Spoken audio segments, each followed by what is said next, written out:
Hello viewers. Hello viewers. Welcome to Myth Mystery. Welcome to Myth Mystery. இதனால வரைக்கும் alien அப்படினாலே அது அமெரிக்கால மட்டும் தான் வரும். அந்த மாதிரியான இன்சிடென்ட் எல்லாம் அமெரிக்கா நிலங்கள்ல மட்டும் தான் நடக்கும். அவங்க மட்டும் தான் ஏலியனை பிடிச்சி ரிசர்ச் பண்ணுவாங்கன்னு கேள்விப்பட்டிருக்கோம் இல்லையா? அப்படின்னா ஏலியன் அப்படின்ற ஒன்று அமெரிக்காவுக்கு மட்டும் தான் சொந்தமா? அது எப்ப பார்த்தாலும் அமெரிக்காவை மட்டும் தான் போய் பார்க்குமா அப்படின்னு கேட்டீங்கன்னா அதற்கான பதில் நோ அப்படின்னு தான் சொல்லியானோ. எஸ், இன்னைக்கு வீடியோல ரஷ்யால நிகழ்ந்த மிஸ்டீரியஸ் UFO சைட்டிங்ஸ் தான் பார்க்க போறோம். அதுவும் இது எதுவுமே சாதாரணமா வாய்வழியா பரவிய வதந்தி இன்சிடென்ட்ஸ் எல்லாம் கிடையாது. இன்னைக்கு நம்ம பார்க்க போற இன்சிடென்ட் எல்லாமே கிளாசிஃபைடா ரெக்கார்டா பதிவு செய்யப்பட்ட இன்சிடென்ட்ஸ். சோ இந்த வீடியோ உண்மையிலே செம்ம மிஸ்டரியாவும் இன்ட்ரெஸ்டிங்கா இருக்கும். சோ ஸ்கிப் பண்ணாம கடைசி வரைக்கும் வீடியோ பாருங்க. வாங்க வீடியோக்குள்ள போலாம். போற முன்னாடி சேனலை சப்ஸ்கிரைப் பண்ணுங்க, சப்ஸ்கிரைப் பண்ணிட்டு போயலாம். நம்ம Facebook பேஜை ஃபாலோ பண்ணவங்களும் ஃபாலோ பண்ணிட்டு போயலாம். இது ஜனவரி 29 1986 வருஷம் இரவு 7:55 மணி. அந்த ஒரு டைம்ல சோவியத் யூனியன்ல இருக்கிற பிரிமோஸ்க்ரே அப்படின்ற பிளேஸ்ல இருக்கிற டால்னிங்கோர்ஸ்க் அப்படின்ற வில்லேஜ்க்கு மேல பாத்தீங்கன்னா மிஸ்டீரியஸான ஒரு ஆப்ஜெக்ட் பறந்துட்டு இருக்கு. இந்த ஒரு வில்லேஜை பத்தி சொல்லணும் அப்படின்னா இது ஒரு மைனிங் வில்லேஜ். இதை தவிர இந்த வில்லேஜுக்கு ஏதாச்சும் ஸ்பெஷாலிட்டி இருக்கா அப்படின்னு கேட்டீங்கன்னா கண்டிப்பா கிடையாது அப்படின்னு தான் சொல்லியானோம். சோ அதனால இந்த ஒரு வில்லேஜ் அந்த அளவுக்கு பெருசா சோவியத் யூனியன்ல யாருமே கண்டுக்க மாட்டாங்க. ஆனா இன்னைக்கு டேட்ல அதாவது ஜனவரி 29 1986 வருஷம் நடந்த இந்த ஒரு இன்சிடென்ட் வரைக்கும் தான் அந்த ஒரு டேட்ல பாத்தீங்கன்னா இந்த வில்லேஜுக்கு மேல ஒரு மிஸ்டீரியஸான ஆப்ஜெக்ட் மேல பறக்க ஆரம்பிக்குது. அந்த ஆப்ஜெக்ட் பார்க்கிறதுக்கு பெர்ஃபெக்ட்டான ஸ்பேஸ் ஷேப்ல இருக்கு. அது மட்டும் கிடையாது, ரெட் கலர் லைட்டை பயங்கரமா எமிட் பண்ணிட்டு இருக்கு. அதுல இருந்து க்ளோயிங் ஆற லைட் பாத்தீங்கன்னா கண்டினியூஸா க்ளோ ஆகாம டிம்மாகி எரிஞ்சு அமந்து எரியுது. அப்படி எரியுற அந்த ஒரு மிஸ்டீரியஸான ஆப்ஜெக்ட் பாத்தீங்கன்னா பயங்கர ஃபாஸ்டா போகாம அந்த வில்லேஜுக்கு மேல ஏதோ கண்காணிக்கிற மாதிரி ஸ்லோவா நகர்ந்து போயிட்டே இருக்கு. அப்படி ஸ்லோவா மிஸ்டீரியஸா சிவப்பு கலர்ல ஸ்பேஸ் ஷேப்ல நகர்ந்து போயிட்டு இருக்கிற அந்த ஒரு ஆப்ஜெக்ட் அந்த டைம்ல அந்த வில்லேஜ்ல இருக்கிற எக்கச்சக்க மக்கள் நின்று பார்த்துட்டு இருக்காங்க. அப்படி பார்த்துட்டு இருந்த எல்லார்ட்டையுமே அந்த டைம்ல இருந்த ஒரு மிகப்பெரிய பயமே இது ஏலியன் அப்படின்றத நினைச்சலாம் கிடையாது. இது மேபி அமெரிக்கா அனுப்பின ஸ்பை வெஹிக்கிளா இருக்குமோ அப்படின்னு நினைச்சுதான் அவங்க எல்லாருமே பயந்துட்டு இருக்காங்க. ஏன்னா இந்த ஒரு இன்சிடென்ட் நடந்துட்டு இருந்த காலகட்டத்தில் பாத்தீங்கன்னா அமெரிக்காவுக்கும் சோவியத் யூனியனுக்கு இடையில ஒரு பயங்கரமான கோல்டு வார் போயிட்டு இருந்துச்சு இல்லையா? சோ அந்த ஒரு டைம்ல இப்படி ஒரு வெஹிக்கிள் வானத்துக்கு மேல பறந்துச்சு அப்படினாலே இது மேபி அமெரிக்கா தான் அனுப்பியிருக்கணும், அவங்க தான் நம்மள ஸ்பை பண்ண அனுப்பியிருக்கணும், இல்லாட்டினா மேபி நம்ம வில்லேஜ் மேல குண்டு போட அனுப்பியிருப்பாங்களோ அப்படின்னு கூட நினைச்சு அவங்க எல்லாருமே பயங்கரமா பயந்து போய் பார்த்துட்டு இருந்தாங்க. அப்படி பார்த்துட்டு இருந்த அந்த ஒரு டைம்ல அவங்க வில்லேஜுக்கு மேல பறந்துட்டு இருந்த அந்த மிஸ்டீரியஸான ஆப்ஜெக்ட் பாத்தீங்கன்னா கொஞ்சமா நகர்ந்து அந்த வில்லேஜுக்கு பக்கத்துல அந்த ஹில் 611 அப்படின்ற மலையிட்ட போயிட்டு அது டிசெண்ட் ஆயிருது. அப்படி மலையில இறங்கின உடனே அது கம்ப்ளீட்டா டிஸப்பியர் ஆயிருது. அப்படி டிஸப்பியர் ஆன உடனே அந்த வில்லேஜ் பீப்புள் எல்லாருமே ஆத்தோடி வித்தியாசமான ஒண்ணு நம்ம வில்லேஜ் மேல பறந்துச்சிரும் அப்படின்னு சொல்லிட்டு அந்த நியூஸ் பயங்கரமா ஸ்ப்ரெட் பண்ண ஆரம்பிக்கிறாங்க. அப்படி ஸ்ப்ரெட் பண்ண உடனே பக்கத்துல இருந்த ஒரு நியூஸ் பேப்பர் கம்பெனி வந்து அந்த வில்லேஜ்ல இருக்கிற எக்கச்சக்க மக்கள்கிட்ட போயிட்டு இந்த இன்சிடென்ட் பத்தி கேக்குறாங்க. அப்படி கேட்கறப்ப எல்லாருமே ஒரே மாதிரி சொல்றாங்க. ஆனா சில பேர் பாத்தீங்கன்னா வித்தியாசமா ஒண்ணு சொல்றாங்க. அவங்க என்ன சொன்னாங்க அப்படின்னு பாத்தீங்கன்னா மத்தவங்க சொல்ற மாதிரி அந்த மிஸ்டீரியஸான ஆப்ஜெக்ட் மலையில போயிட்டு இறங்கலாம் செய்யல. அது மலைக்கு பக்கத்துல போனோடனே தாறுமாறா இறங்கி கீழே விழுந்து டம்முன்னு வெடிச்சிச்சு. அப்படி வெடிக்கிற சவுண்ட் எங்க காதுகளால நல்லாவே கேட்க முடிஞ்சிச்சு. அப்படி வெடிச்சு அந்த ஒரு இடத்துல பயங்கரமா தீ பிடிச்சு எரிஞ்சிச்சு. அந்த தீ கிட்டத்தட்ட 1 மணி நேரம் வரைக்கும் அந்த மலையில எரிஞ்சிட்டு இருந்துச்சு அப்படின்னு சொன்னாங்க.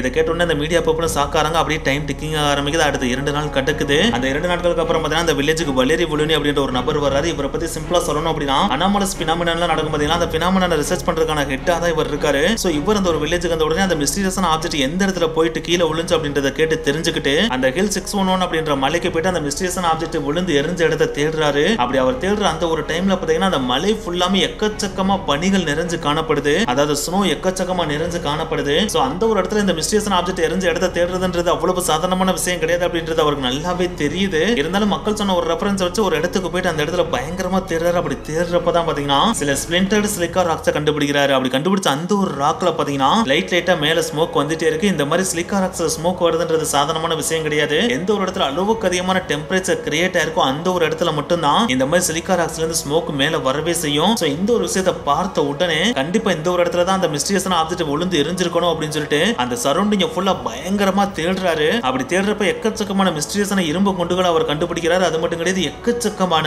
Silver metal பீசஸையும் கண்டுபிடிக்கிறாரு. இதுக்கெல்லாம் மேல வித்தியாசமான மர்மமான சில உடைந்த துண்டுகளையும் கண்டுபிடிக்கிறாரு. இப்படி இவர் இது எல்லாத்தையும் எடுத்துட்டு இருந்த அந்த ஒரு டைம்ல பார்த்தா சைடுல ஏதோ வித்தியாசமா புகை வர்றதை அவர் நோட் பண்றாரு. அப்படி நோட் பண்ண உடனே என்னடா அது வித்தியாசமா புகை வருதுன்னு சொல்லிட்டு போய் பாக்குறப்பதான் அந்த இடத்துல இருந்து ஒரு மரம் அப்படியே கம்ப்ளீட்டா ஸ்லைஸ் பண்ணப்பட்டு கீழே இருக்கிற அடிப்பாகம் மட்டும் தண்டோட அடிப்பாகம் மட்டும் தரையோட தரையா நிக்கிறத அவர் நோட் பண்றாரு. அப்படி நின்றுட்டு இருக்கிற அந்த ஒரு தண்டும் பார்த்தீங்கன்னா கம்ப்ளீட்டா கருகி அதுக்கு மேல இருந்துதான் ஸ்மோக் வருது அப்படின்றதையும் நோட் பண்றாரு. அப்படின்னா இந்த ஒரு இடத்துல தான் அந்த ஒரு கிராசிங் நடந்துட்டு கூட நம்ம இன்னைக்கு எடுத்த எல்லா பொருட்களுமே அந்த கிராசிங் ஆப்ஜெக்டோட தான் அப்படின்றதையும் அவர் கன்ஃபார்ம் பண்ணிடுறாரு. அப்படி கன்ஃபார்ம் பண்ண உடனே சோவியத் யூனியனோட அகாடமி ஆஃப் சயின்ஸ்ல இருக்கிற ஓம்ஸ்க் பிரான்ச்ல கொண்டு போயிட்டு இந்த ஆப்ஜெக்ட் எல்லாத்தையுமே கொடுத்து ரிசர்ச் பண்ண சொல்றாரு. அவங்களும் இதை வாங்கிட்டு போய் கம்ப்ளீட்டா ரிசர்ச் பண்றாங்க. அப்படி ரிசர்ச் பண்றப்ப இவர் கொடுத்த சில பிராக்மெண்ட்ஸ் இருக்கு பாத்தீங்களா, அந்த பிராக்மெண்ட்ஸ் நல்ல நுண்ணிப்பா மைக்ரோஸ்கோப்ல வச்சு பாக்குறப்ப அவங்க பார்த்த விஷயங்களை அவங்களாலே நம்ப முடியல அப்படின்னு சொல்றாங்க.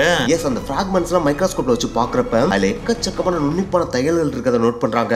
அதுவும் சும்மாலாம் கிடையாது, அந்த தையல்கள் எல்லாமே பயங்கர தின்னா இருந்துச்சு. அதோட வித்து மட்டும் பாத்தீங்கன்னா 17 மைக்ரோமீட்டர் அளவுக்கு பயங்கர மெலிசா இருந்துச்சா. இந்த அளவுக்கு தின்னான தையல்கள் 1986ல வாழ்ந்த மனிதர்களால தைக்க முடியுமா அப்படின்னு கேட்டா அதுக்கு வாய்ப்பே கிடையாது அப்படின்னு சொல்றாங்க.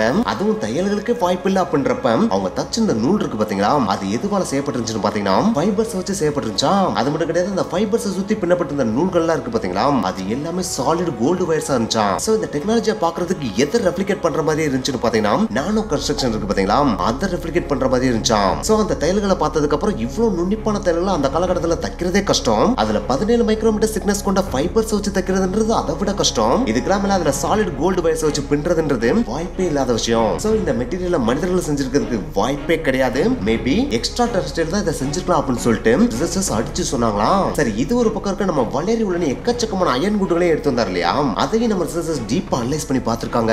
அப்படி அனலைஸ் பண்ணி பார்க்கறப்பதான் இது சாதாரணமான அயன் பால்ஸ் கிடையாது, அதுக்குள்ள அயனை தவிர்த்து எக்கச்சக்கமான மெட்டீரியல்ஸ் இருக்கு அப்படின்றதையும் கண்டுபிடிச்சிருக்காங்க. அந்த மெட்டீரியல்ஸ்லாம் என்னென்னு பாத்தீங்கன்னா aluminium, manganese, nickel, chromium, tungsten and cobalt, இது எல்லாமே கலந்த ஒரு கலவையா தான் அந்த அயன் பாலே இருந்திருக்கு. சோ இந்த கலவையில எந்த ரேஷியோல கலந்திருக்கு அப்படின்னு ஆராய்ச்சி பண்ணி பார்க்கறப்ப இது நேச்சுரலா உருவான கலவையெல்லாம் கிடையாது, இதை பெக்குலியரா உருவாக்கணும் அப்படின்றதுக்காக தான் உருவாக்கியிருக்காங்க அப்படின்ற விஷயத்தையும் கண்டுபிடிக்கிறாங்க. அப்படின்னா இதை யார் உருவாக்கியிருப்பாங்க அப்படின்றத இங்க இருக்க கேள்வியே இல்லையா. சரி, இதை கண்டுபிடிச்சோன்னே இவங்க என்ன பண்ணிருக்காங்கன்னு பாத்தீங்கன்னா இந்த பால்ஸ் எல்லாத்தையுமே கொண்டு போய் ஒரு வேக்கம் சேம்பர்ல வச்சு மெல்ட் பண்ணிருக்காங்க. இப்படி மெல்ட் பண்ணதை இவங்க ஒரு சேம்பர்ல பண்ணல 3 சேம்பர்ல பண்ணிருக்காங்க. அப்படி பண்ணதுல பாத்தீங்கன்னா ஃபர்ஸ்ட் சேம்பர்ல இவங்க எதிர்பார்த்த மாதிரியே தான் மெல்ட் ஆயிருக்கு. அதாவது நார்மலா ஒரு அயன் குண்டை மெல்ட் பண்ணா அது எந்த மாதிரி மெல்ட் ஆகி கரையுமோ அதே மாதிரி அந்த குண்டும் மெல்ட் ஆகி கரைஞ்சிருக்கு. ஆனா செகண்ட் சேம்பர்ல மெல்ட் பண்றப்ப அது ஃபர்ஸ்ட் சேம்பர் மாதிரி நார்மலா கரையல. அதற்கு மாற அந்த பெரிய பால் பாத்தீங்கன்னா சின்ன சின்ன பாலா உருவாயிருக்கு. அந்த சின்ன பால்லாம் பாக்குறதுக்கு கான்வெக்ஸான கிளாஸ் இருக்கும் பாத்தீங்களா, அதே மாதிரி உருவாச்சா. சோ இத பார்த்தோன்னே ரிசர்ச்சர்ஸ் எல்லாரும் மிரண்டு போயிடுறாங்க. அப்படி இவங்க மிரண்டு போன அந்த டைம்ல 3வது சேம்பர்ல இருக்க குண்டை மெல்ட் பண்றாங்க. அப்படி இவங்க மெல்ட் பண்றப்ப இவங்க கொஞ்சம் கூட எதிர்பாராத விதமா கோல்டு, சில்வர், நிக்கல் இருக்கு பாத்தீங்களா, அது கம்ப்ளீட்டா டிஸப்பியர் ஆகி மாலிப்டினமா உருமாறி இருந்துச்சா. சோ இந்த ஒரு விஷயம் பாத்தீங்கன்னா நம்ம ரிசர்ச்சர்ஸ் எல்லாருமே வேற லெவல்ல சாக்கா வச்சிருக்கு. ஏன்னா மனிதர்கள் உருவாக்கின எந்த ஒரு மெட்டலும் பாத்தீங்கன்னா இப்படி வித்தியாசமா உருமாற வாய்ப்பு இல்ல இல்லையா. அப்படின்னா இதை கண்டிப்பா மனிதர்கள் இல்லாம எக்ஸ்ட்ரா டெரஸ்ட்ரியல் தான் உருவாக்கி இருக்கணும், அது மேபி ஏலியனா கூட இருக்கலாம் அப்படின்னு சொல்லிட்டு ரிசர்ச்சர்ஸ் சொன்னாங்களாம். இந்த ரிசர்ச் முடிஞ்சோடனே நம்ம வளரி உடனே கொண்டு வந்த சாம்பலையும் டெஸ்ட் பண்ணி பாக்குறாங்க. அப்படி டெஸ்ட் பண்ணி பாக்குறப்ப அது எக்ஸ்ட்ரீம் டெம்பரேச்சர்ல சாம்பலா இருந்தனால அதுல இருந்து எந்த ஒரு டீடைல்ஸையும் இவங்களால கண்டுபிடிக்க முடியலையா. இருந்தாலும் சில ரிசர்ச்சர்ஸ் என்ன சொல்றாங்கன்னு பாத்தீங்கன்னா இந்த கிராஸ் ஆன இடத்துல ஏதாவது மாடுகள் மேய்ஞ்சிட்டு இருந்திருக்கலாம், அதுக்கு தான் அங்க ஏற்பட்ட மிகப்பெரிய தீ விபத்துல எரிஞ்சு சாம்பலா இருக்கலாம், அந்த சாம்பல் தான் இதுவா இருக்கலாம் அப்படின்னு சொல்றாங்க. வேறு சில பேர் இது மாட்டோட சாம்பல்லாம் கிடையாது, அந்த மிஸ்டீரியஸான ஆப்ஜெக்ட ஓட்டிட்டு வந்த ஏலியனோட சாம்பல் தான் இது அப்படின்னு சொல்லிட்டு அடிச்சு சொன்னாங்களா. சோ இந்த ஒரு ரிசர்ச்ல இருந்து இந்த மிஸ்டீரியஸ் ஆப்ஜெக்ட் ஏலியனோட ஸ்பேஸ்ஷிப் தான், அதுக்குள்ள இருந்தது ஏலியன் தான் அப்படின்னு சொல்லிட்டு எக்கச்சக்கமான ரிசர்ச்சர்ஸ் சொல்ல ஆரம்பிச்சிட்டாங்க. இப்படி அவங்க சொன்னதுக்கு முக்கியமான காரணமும் இருக்கு. ஏன்னா இந்த ஒரு இன்சிடென்ட் நடக்கிறதுக்கு எக்ஸாக்ட்டா 1 டேக்கு முன்னாடி சீனாலே ஒரு இன்சிடென்ட் நடந்திருக்கு. அதாவது ஜனவரி 28, 1986 வருஷம் ஒரு மிஸ்டீரியஸான ரெட் கலர் க்ளோயிங் ஆப்ஜெக்ட் சீனாக்கு மேல பறந்து போனதை அங்க இருக்க சில மக்களும் பார்த்திருந்திருக்காங்க. சோ அப்படி பாக்குறப்ப அங்க பறந்த அதே மிஸ்டீரியஸ் ஆப்ஜெக்ட் தான் அடுத்த நாள் இங்க வந்திருக்கலாம், இங்க வந்ததுக்கு அப்புறம் அது மலையில மோதி வெடிச்சு செதறலாம் அப்படின்னு கூட சொல்றாங்க. இப்படி இவங்க சொன்னது சில பேர் நம்பினாலும் பல பேர் நம்ம மறுக்கதான் செஞ்சாங்க.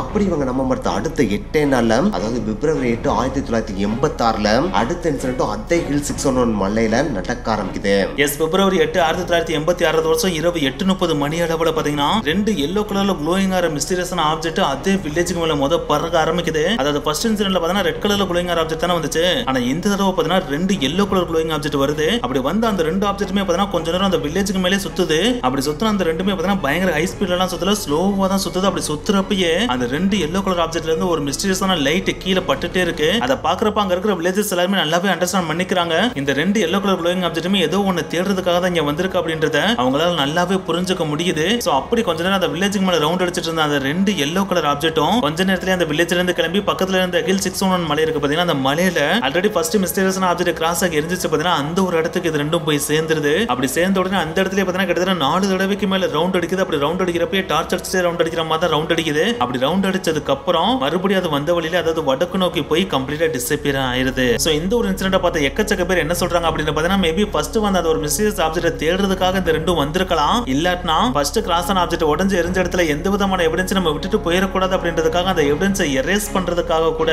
இந்த 2 மிஸ்டீரியஸ் ஆன ஆப்ஜெக்ட் இங்க வந்திருக்கலாம் அப்படின்னு சொல்லிட்டு சொல்ல ஆரம்பிச்சாங்க. ஆனா என்னதான் இவங்க வியூகமா இந்த மிஸ்டீரியஸ் ஆப்ஜெக்ட் இதுக்காக தான் வந்திருக்கலாம் அப்படின்னு சொல்லிட்டு சொன்னாலும் இந்த 2 மிஸ்டீரியஸ் ஆப்ஜெக்ட் எதுக்கு இங்க வந்துச்சு அப்படின்றத யாராலையும் கிளியர் கட்டா சொல்லவே முடியலையா. சோ இந்த 2 இன்சிடென்ட் அந்த வில்லேஜ்ல இருந்த மக்களை மட்டும் கிடையாது, ஒட்டுமொத்த சோவியத் யூனியனுமே பயங்கரமா போட்டு தலையை பிக்க வைக்குது. இப்படியே டைம் டிக்கிங் ஆக ஆரம்பிக்குது. 1987 வருஷம் நவம்பர் 28 நள்ளிரவு 11:24 மணியும் வருது. அந்த ஒரு டைம்ல இந்த வில்லேஜுக்கு பக்கத்துல இருந்த லோக்கல் மிலிட்டரி பேஸுக்கு மேல பாத்தீங்கன்னா எக்கச்சக்கமான மிஸ்டீரியஸான ஆப்ஜெக்ட் பறக்குது அப்படின்ற ஒரு இன்ஃபர்மேஷன் வருது. அப்படி பறந்த அந்த மிஸ்டீரியஸான ஆப்ஜெக்ட் லோக்கல் மிலிட்டரி பேஸ்க்கு மேல மட்டும் பறக்கல, பக்கத்துல இருந்த எக்கச்சக்கமான வில்லேஜுக்கு மேலேயும் பறந்துட்டு இருந்திருக்கு. சோ அதனாலேயே அந்த வில்லேஜ்ல இருந்து எக்கச்சக்கமான மக்கள் அவங்களோட வீட்டுல இருந்து வெளியே வந்து என்னடா அப்படி பறக்குதுன்னு சொல்லிட்டு மேல அண்ணாந்து பாத்துட்டு இருக்காங்க. அப்படி பாக்குறப்ப அவங்களாலே அவங்க கண்களை நம்ப முடியாத அளவுக்கு கிட்டத்தட்ட 32 மிஸ்டீரியஸான ஆப்ஜெக்ட் கிட்டத்தட்ட 12 வில்லேஜஸ்க்கு மேல பறந்துட்டு இருந்துச்சாம். இந்த ஒரு இன்சிடென்ட் பார்த்தீங்கன்னா உலக வரலாற்றிலே நிகழ்ந்த ஒரு மிகப்பெரிய மாஸ் UFO சைட்டிங்ஸ் அப்படினே சொல்றாங்க. சோ இப்படி 32 மிஸ்டீரியஸான ஆப்ஜெக்ட் வில்லேஜுக்கு மேல பறந்துட்டு இருக்கிற இந்த ஒரு இன்ஃபர்மேஷன் மிலிட்டரி பேஸ்ல இருக்கிற எல்லாருக்குமே போகுது. அப்படி போன உடனே அங்க இருந்த எல்லா ஆர்மி மேனுமே அவங்க வச்சிருந்த துப்பாக்கி தூக்கிட்டு குடுகுடுன்னு வெளியே ஓடி வந்து பாக்குறாங்க. அப்படி பாக்குறப்ப அந்த 12 வில்லேஜுக்கு மேல பறந்த மேக்ஸிமம் மிஸ்டீரியஸான ஆப்ஜெக்ட் பாத்தீங்கன்னா கொஞ்ச நேரத்திலேயே டிஸப்பியர் ஆகி காணாம போயிருது. ரிமைனிங் 3 மிஸ்டீரியஸான ஆப்ஜெக்ட் மட்டும் டிஸப்பியர் ஆகாம அந்த வில்லேஜுக்கு மேலே மறுபடியும் பறந்துட்டு இருக்கு.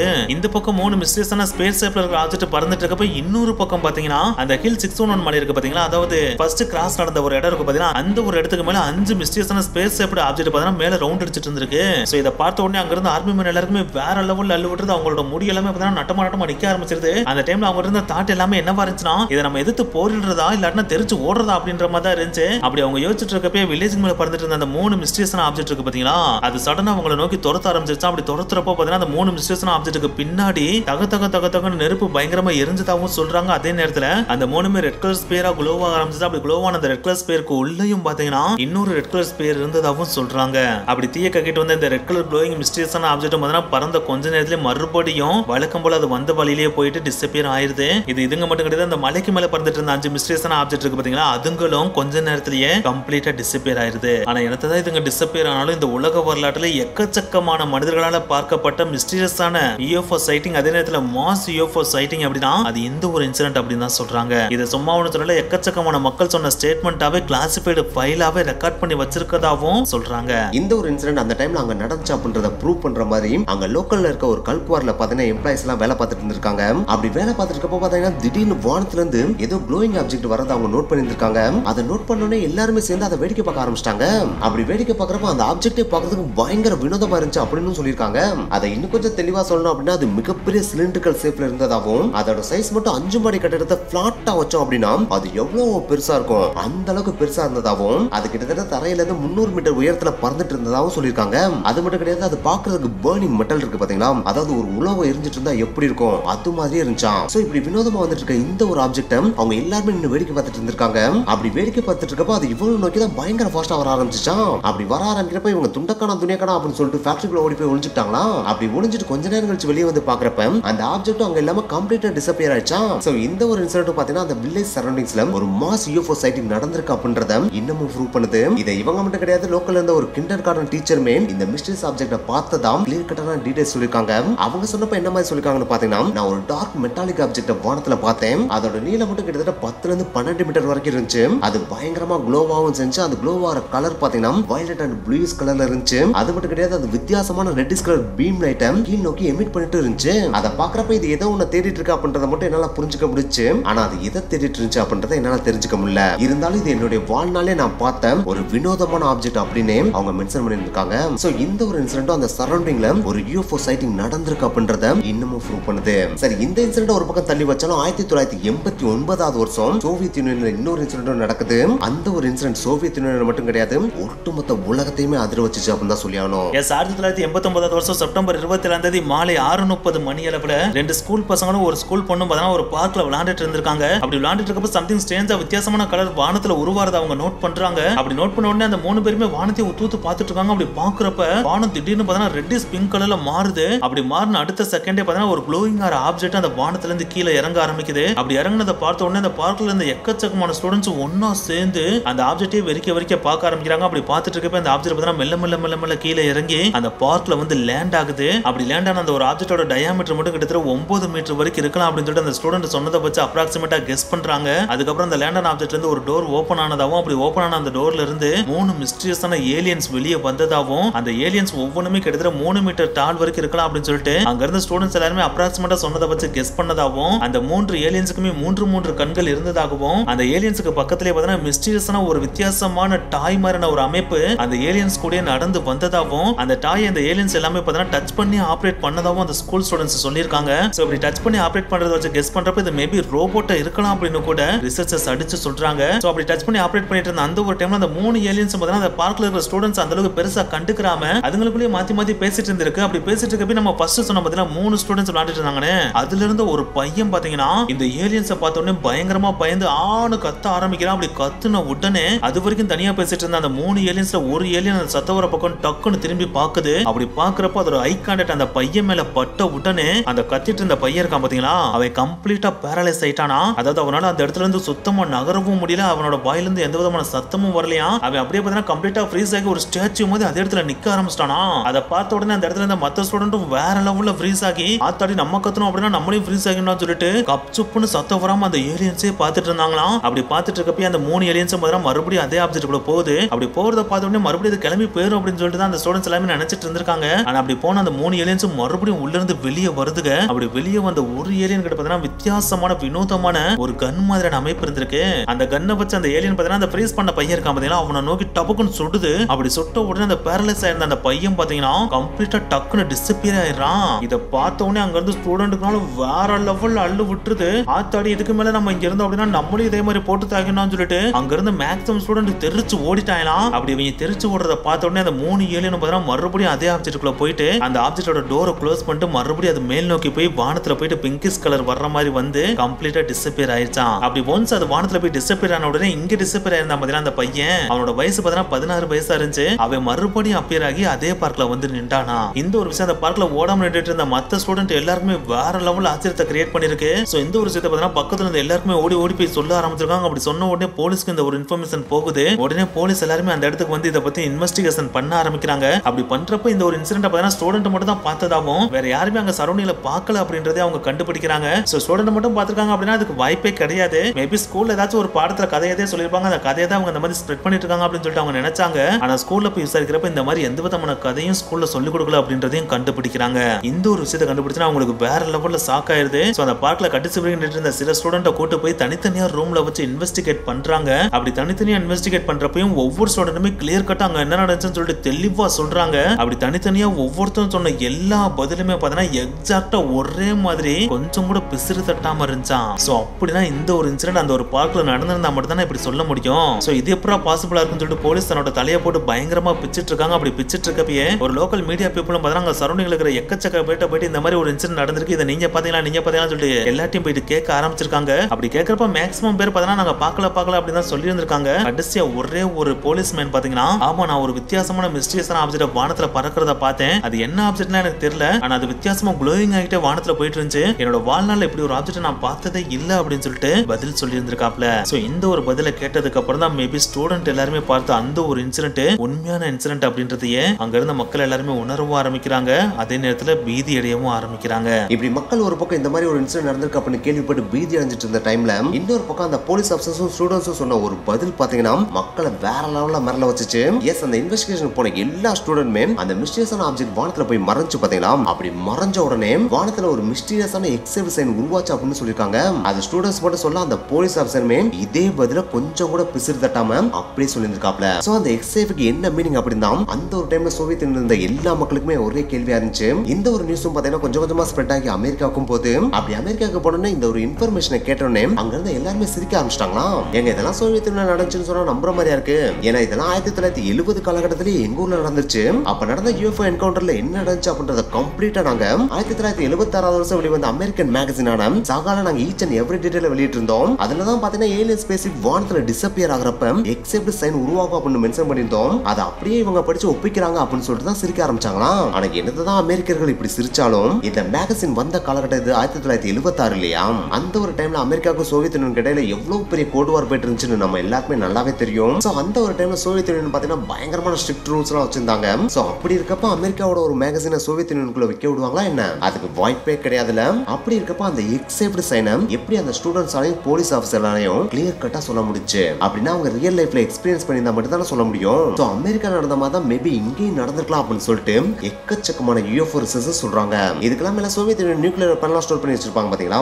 அந்த பிளேஸ்க்கு மேல UFO பறந்ததாவும் அப்படி பறக்கறப்ப சீக்ரெட் கோடு போட்டா மட்டுமே எனேபிள் ஆகக்கூடிய நியூக்ளியர் வெப்பன்ஸ் எல்லாமே இந்த மிஸ்டீரியஸான ஆப்ஜெக்ட் அதுக்கு மேல பறந்த உடனே எல்லா வெப்பனுமே ஆட்டோமேட்டிக்கா ஆன் ஆயிடுச்சா. இத பார்த்தோன்னே அங்க எல்லா ஹையர் ஆபீசர்ஸுமே வேற லெவல்ல மறந்து போனாங்க அப்படின்னு தான் சொல்லியானோம். சோ இதுக்காகவே அடுத்த 10 வருஷம் பார்த்தீங்கன்னா சோவியத் யூனியன் என்ன பண்ணாங்கன்னா UFO ரிசர்ச்காகவே தனியா ஒரு டீமை ஃபார்ம் பண்ணி வெறித்தனமா ரிசர்ச் பண்ணதாவே சொல்றாங்க.